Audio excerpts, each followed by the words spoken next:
But when LaShawn Davis started to get sick, the terrifying symptoms were obvious to everyone. In 2000, 31-year-old LaShawn Davis was living outside Washington, D.C., working for the federal government. She was healthy, driven, and always very outgoing. I was basically a workaholic. I did a lot of running around. I used to work out 3 days a week. She's a go-getter. She's outgoing, very active. And in the summer of that year, LaShawn and her family are thrilled to discover that she's pregnant with her first child. I was feeling pretty good the first 2 trimesters. The last one started to be a struggle. Like many pregnant women, LaShawn begins to feel extremely fatigued.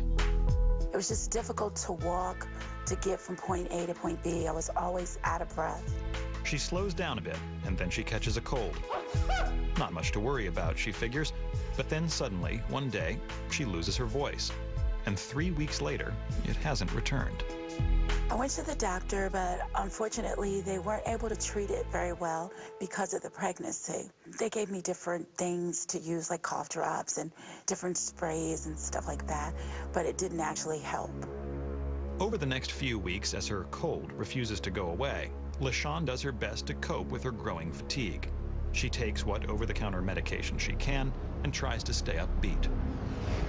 But then, in the 6th month of her pregnancy, a new and bizarre symptom develops.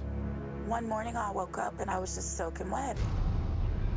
I just completely sweat the top and bottom of the sheets. We just assumed that if she was sweating, she had a cold. When I went to bed, I felt normal temperature, but in waking up, I was completely saturated. I would have these sweats at least every other night. I didn't feel like it was normal, but I really didn't know. LaShawn checks in with her doctor about her symptoms, but he assures her that they're likely all related to the pregnancy. It seems to make sense to LaShawn, but then one change she was expecting while she's pregnant doesn't happen. During the pregnancy, she didn't gain a lot of weight. We were worried about that. I was extremely surprised that I didn't gain any weight. I had lost several pounds the year before, so I had anticipated during the pregnancy that I would gain at least 20 pounds, but I didn't. LaShawn checks in with her doctor again, but is assured that the baby is developing normally and that not all pregnant women gain a lot of weight. Everything was fine. They weren't really concerned with it. The weeks go by, and LaShawn turns her focus as best she can on preparations for the new addition to the family. Then, 3 days before her due date, LaShawn begins to feel contractions. Her parents immediately kick into high gear. And my mother just told her to get dressed. They were taking her to the hospital. She's probably going into labor. They head to the emergency room, but the family is completely unprepared for what they hear next. After a quick examination, doctors inform LaShawn that her baby is in distress. She's dehydrated and needs oxygen fast. It was very serious. She was supposed to have natural childbirth, and the doctor was on the way, but once they hooked her up to the monitors and they were losing the baby's heartbeat, and my sister's breathing was off, and I guess her oxygen level was dropping. And they had to do emergency C-section because they were going to lose both of them.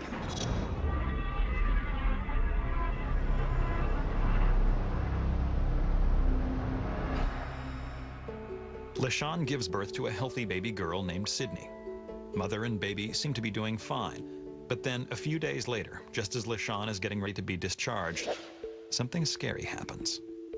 Her temperature would go up very high, then it would go down, and then maybe it'll stay down for an hour or two, and then it'll spike back up. High fevers in women who have just given birth can indicate a potentially dangerous infection. They immediately tell me that I can't leave. The baby was given a clean bill of health, but I wasn't. What was supposed to be a routine delivery turns into a nightmare. Over the next week, doctors discover that many of the symptoms LaShawn had while pregnant, fever, sweats, and fatigue, have returned, and they don't know why. They're just constantly running tests, so they were actually looking for something definitive. While the tests come back inconclusive, doctors discover that LaShawn's white blood cell count is high, indicating inflammation or infection somewhere. For the next few days, LaShawn's fevers continue to spike 102 and 103 degrees, and her oxygen levels remain low. X-rays of LaShawn's lungs show scarring, which could mean any number of problems. So the doctors decide to perform a biopsy of her lung to see what they can find. I really was concerned about what was going on. The procedure goes smoothly, but just as she is being wheeled out of the operating room, her vital signs go haywire, and she's rushed into intensive care. Most of the time when you're in intensive care, you don't know if it's life or death. Just days after giving birth to a healthy baby girl, LaShawn Davis finds herself in the ICU, suffering from high fevers, sweats, low oxygen levels, and a high white blood cell count, indicating a possible infection or some sort of inflammation. They were running tests, and nobody could give an answer to what was wrong with her. It was extreme. I really wanted to know, what did I have? But despite the medical team's best efforts, they can't figure out what's making LaShawn so sick. Eventually, they begin administering doses of prednisone, a steroid designed to reduce symptoms associated with inflammation. She stays in the hospital for another 2 weeks, and during that time, she does seem to respond to the treatment. Finally, 1 month after delivering her baby, LaShawn is allowed to go home. I'm very frustrated that I've ran all these tests, that I've been in the hospital all this time, and they're not able to determine anything. As instructed, LaShawn continues taking the prednisone, but the drug is known to cause severe side effects, such as swelling of the face, weight gain, and irritability. So after a few more weeks, the doctor begins to decrease her dosage. But as soon as she tapers off the medication, her symptoms return with a vengeance. I'm having the fevers and the sweats.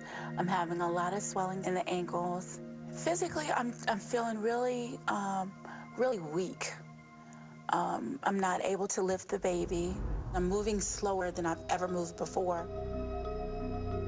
Finally, the results from LaShawn's lung biopsy come back with a partial diagnosis.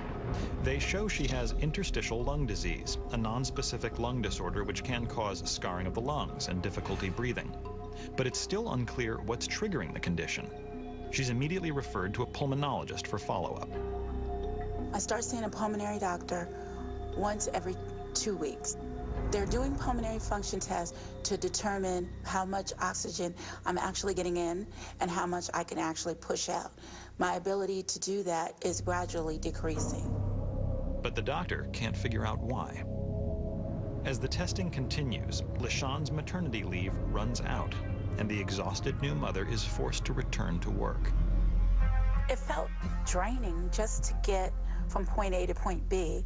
I was a walker. I was used to walking very swiftly, and now I was completely wiped out just getting to work. I could not get from the elevator down the hall to my office without stopping a couple times. Then, one day, as she's leaving the office, LaShawn's profound sense of fatigue takes a terrifying turn for the worse. I get back to my car, and I go to crank the car, and I can't get enough strength to crank it. I wait a few minutes, and I try it again. But each time that I try to do it, my wrist is getting weaker and weaker. And so I wait a few more minutes, and I still can't crank it. I'm completely frustrated. I'm crying. I don't understand why I can't crank this car.